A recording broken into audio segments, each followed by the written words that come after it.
Hi, I'm Stephanie from Timberline Landscaping, and today we're going to give you a brief tutorial on how to drain your irrigation system. This time of year, it's very important to drain your irrigation system overnight when we get freezing temperatures. It's going to help protect the portions of your irrigation system that are above ground. You can still turn your irrigation system back on during the day when temperatures warm up to keep the water going to your turf areas and other plant materials.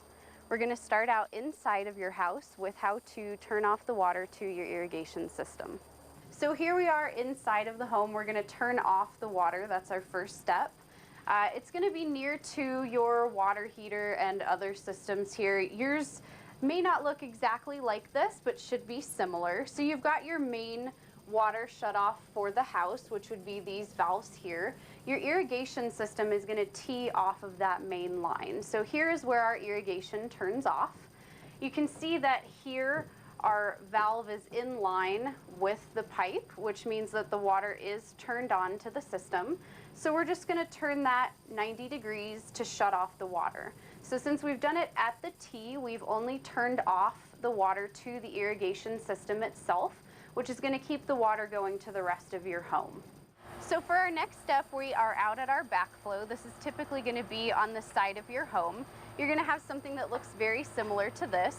We've got two valves here. Currently they're open. We're going to partially close them by turning them to a 45-degree angle.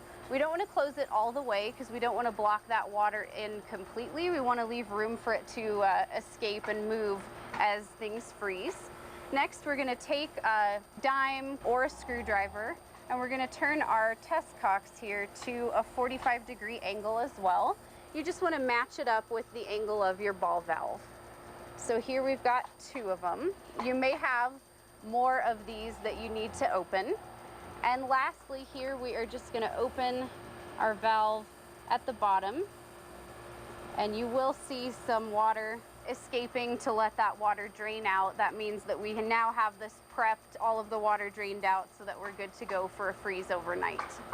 So for our third and final step, we're back at the water shutoff. You want to have a bucket for this step, and right where we have the water turned off, we've got a small valve here. Keep your bucket handy, because when you open this, water is going to come out. Catch as much as you can there, and just open that valve up. This is draining the rest of your system.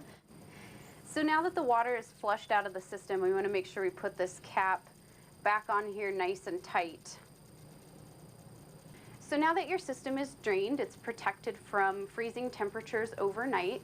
Here in Colorado where we are, it's still very important to have your system blown out before we get some of those harder temperatures over the winter. That's going to make sure that you're protecting your pipes that are under the ground when that ground starts to freeze. For us, we recommend doing it around the middle to end of October to ensure that you protect your entire irrigation system. Thanks so much for joining us for how to drain your irrigation system.